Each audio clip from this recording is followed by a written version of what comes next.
Ha thought she was just another gold diggery in first class, until ha found out who she really was. The first class cabin smelled of leather and money.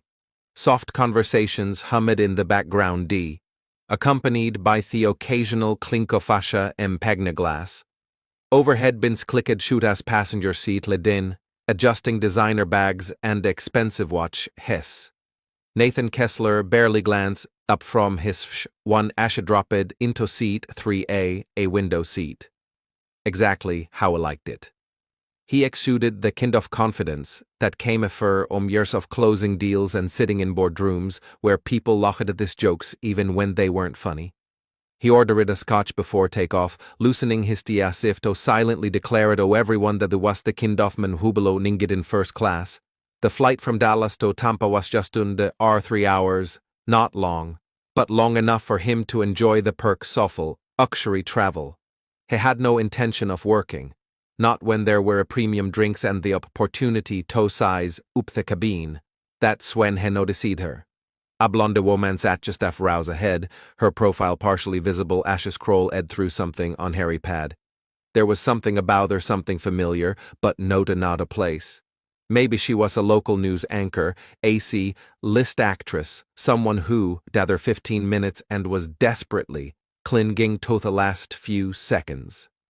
He smirked, nudging the man in the seat next to him. A mild-mannered traveler who had the misfortune of sitting beside someone who loved the sound of his own voice.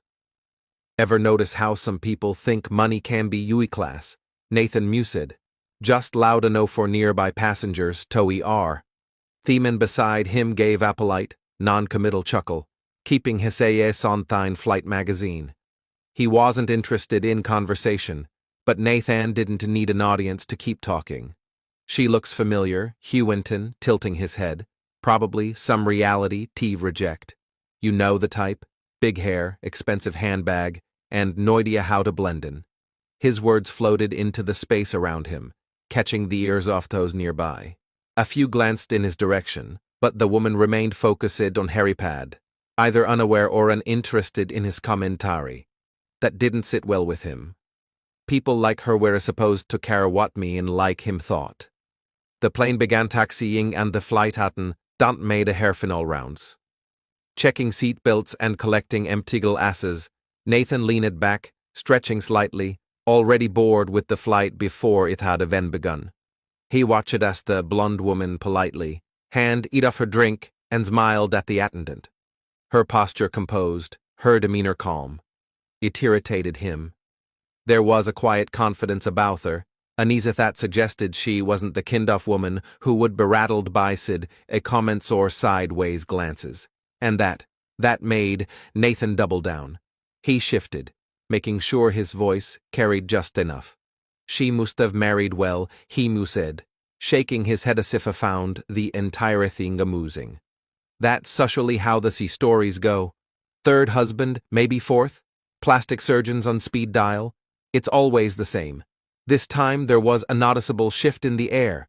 The businessman in the seat across the aisle cast a glance at him, brief but pointed. The flight attendant hesitated a versoslig, hey Chatley. Asha moved past. Even the man sitting next to him exhaled quietly, as if he wished himself anywhere else. Nathan, of course, didn't notice.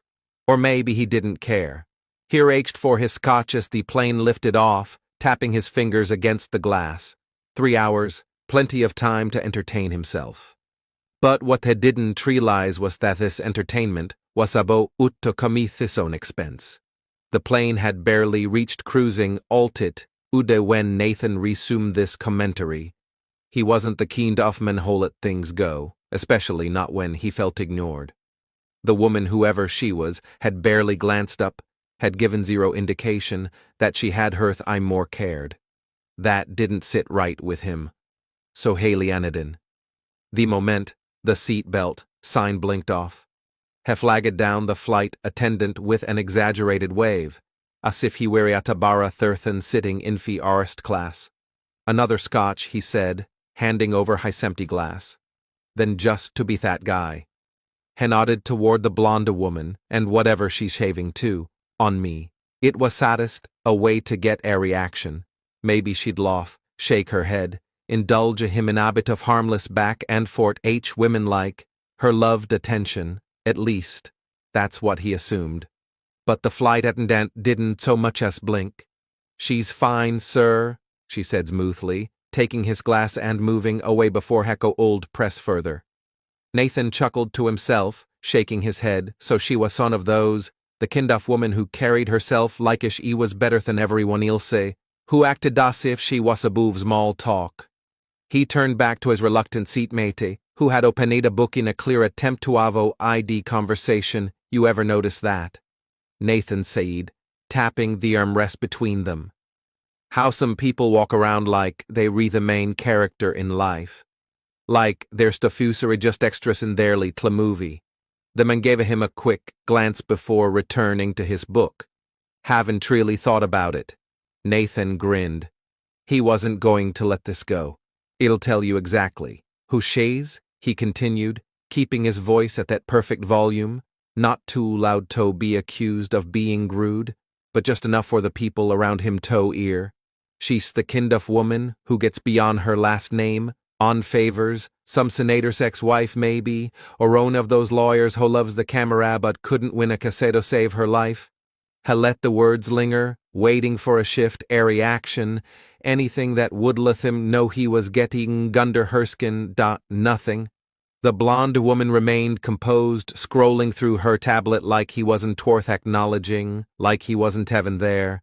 Nathan exhaled sharply through his nose, adjusting his watch in irritation. This wasn't fun anymore, not even a glance. He muttered. "Guess she's too important for their stofus."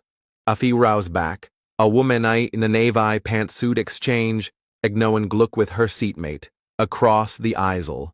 An older gentleman glanced up from his newspaper, one brows lightly raised. People were noticing him now, but Nathan, in his arrogance, assumed they were on his side, that they found her just as ridiculous as id, and that's what made him double down. He leaned forward, resting his elbow on the armrest, dropping his voice just slightly, like he was sharing some great insight. "Mark my words," he said, smirking. "She's going to post something later about how exhausting travel is. Probably complain about manspreading or so nonsense. Women like her love playing the victim, but I guarantee you, excuse me, sir." The voice was calm, firm. Nathan turned his head, expecting the flight attendant again. Instead, he found himself looking at the blonde woman herself. For the first time, she had turned fully toward him, her expression unreadable. There was no anger, no irritation, just a look, a quiet, measured look that made Nathan suddenly aware of the way his own voice had been carried. For the first time in a long time, he felt the stirrings of something uncomfortable, something foreign, but he shook it off. He met her gaze, waiting for her to say something, to scold him, argue with him, anything that would justify his behavior. But she didn't. She just studied him for a moment, then gave her the faintest, most unreadable smile before turning back to her tablet, like he wasn't worth her time.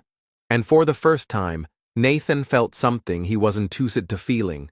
Nathan shifted in his seat, adjusting his cufflink as if that could smooth over the discomfort, creeping into his saint. That look she had given him, it wasn't dismissive. It wasn't irritated. It was something worse. It was knowing. Like she had seen 100 men just like him before and had already decided he wasn't worth the fort. That should have made it easier to brush off. Torol high size and go back to his couch. But he didn't. Instead, it now at him.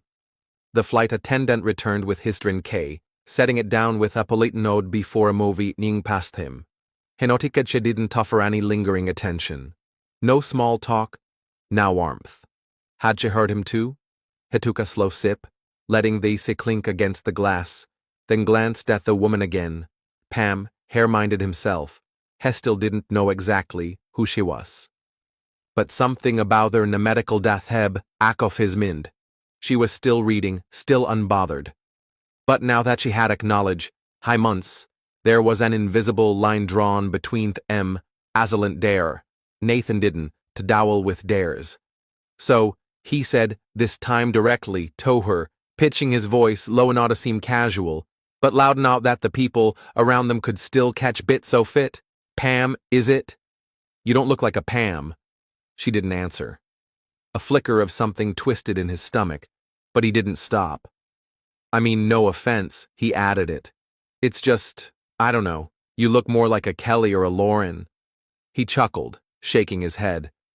"Pam sounds like someone's mom." Still nothing. Nathan shifted again. She wasn't just ignoring him now. She was letting him embarrass himself.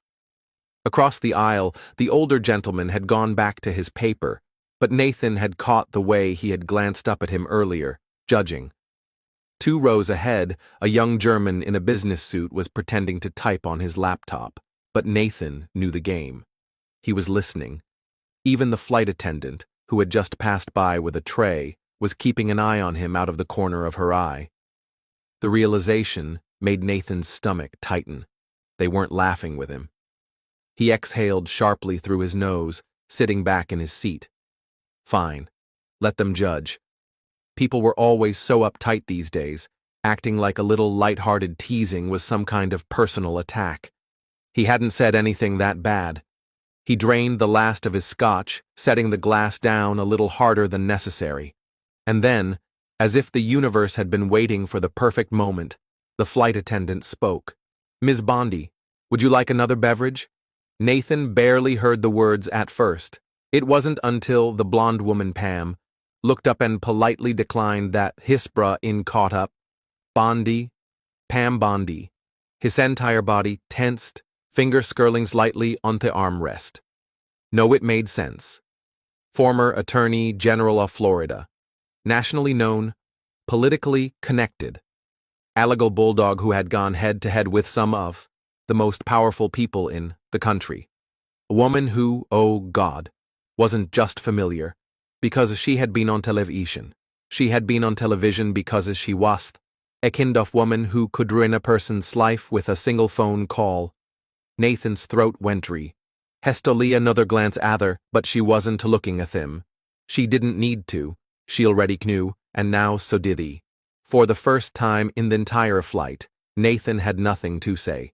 Nathan swallowed hard, his mind racing as if searching for an escape hatch. Pam Bondi.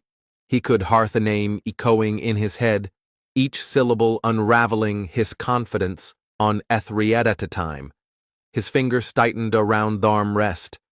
How had he not recognized her sooner? Of course he had seen her before, on news broadcasts, at press conferences, in courtroom footage that had aired on every major network. She had gone toe-to-toe with corporations, tangled with politicians, and won. And now he was sitting a few feet away from her, realizing that all the smug, half-whispered remarks he had been making had landed in the absolute worst place possible. The blood drained from his face. He glanced around the cabin, suddenly hyper-aware of how many people had been within earshot. The older gentleman across the aisle, the business traveler typing on his laptop, the flight attendant who had heard everything. If this story made you think, hit that subscribe button, who knows?